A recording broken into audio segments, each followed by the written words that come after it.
नमस्कार दोस्तों, स्वागत है आपका हमारे चैनल स्टडी विथ स्टोरी में, जहां इतिहास सिर्फ किताबों की बातें नहीं बल्कि रोमांचक कहानियां बनकर सामने आती हैं। हाँ, आज हम आपको दक्षिण भारत के ऐसे राजवंशों की दुनिया में ले जाएंगे जिन्होंने व्यापार और कला से पूरी दुनिया को अचंभित कर दिया। सातवाहन वंश के पतन के बाद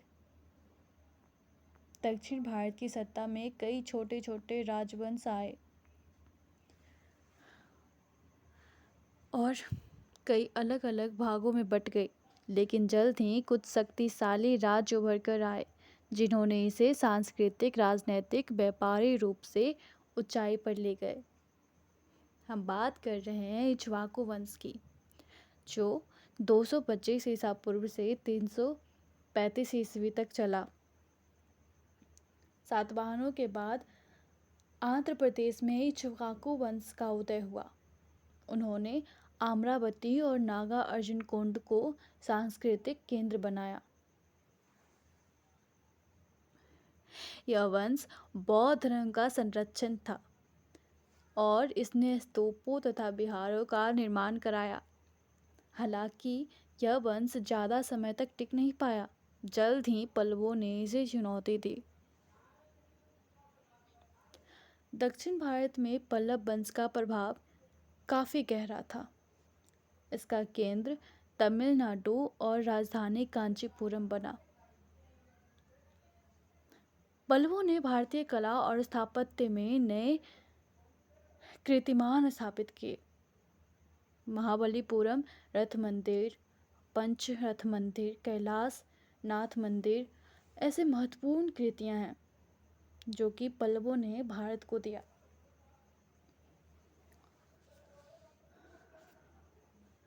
क्या आप जानते हैं कि पल्लवों के शासनकाल में पहली बार शिला स्थापत्य कला मंदिरों का निर्माण शुरू हुआ? ठीक है। अब चोल, चेर और पांड्य वंश का उदय होने लगा। जब पल्लवों का प्रभाव कम होने लगा तब तमिलनाडु में 3 शक्तिशाली राजवंशों ने अपनी पकड़ बनाई: चोल, चेर और पांड्य। चोल वंश 9वीं शताब्दी से 13वीं शताब्दी तक का था। क्या आप जानते हैं कि चोल साम्राज्य भारत का सबसे बड़ा समुद्री साम्राज्य था?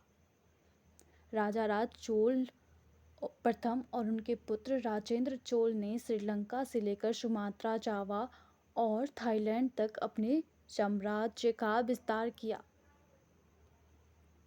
बृहदेश्वर मंदिर, जिसे कि बिग टेम्पल भी कहते हैं, चोलों का वास्तुकला का उदाहरण है। और चोल साम्राज्य के साथ अब पांड्य वंश आया। पांड्य वंश मदुरै के शासक पांड्य राजा संगम साहित्य के संरक्षण के लिए जाने जाते हैं। उनका शासनकाल तमिल भाषा और साहित्य के स्वर्ण युग के रूप में जाना जाता है। चेर वंश केरल का गौरव है। समुद्री व्यापार इन राजवंशों ने व्यापार और कला का साहित्य मंदिर निर्माण करवाया, प्रशासनिक नीतियां में योगदान दिया और आज भी भारतीय संस्कृति में जीवित है। सातवाहन वंश के बाद इक्ष्वाकु आया। पल्लवों का कांचीपुरम से बहुत अच्छा लेना देना था क्योंकि यह जो राजधानी थी इसकी। चोलों ने बृहदेश्वर मंदिर और समुद्री व्यापार में भारत को आगे लाया।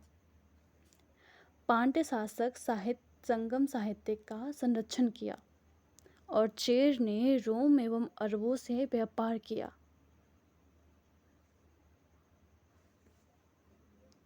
तो कैसा लगा ये स्टोरी? आई होप आप लोगों को पसंद आया हो।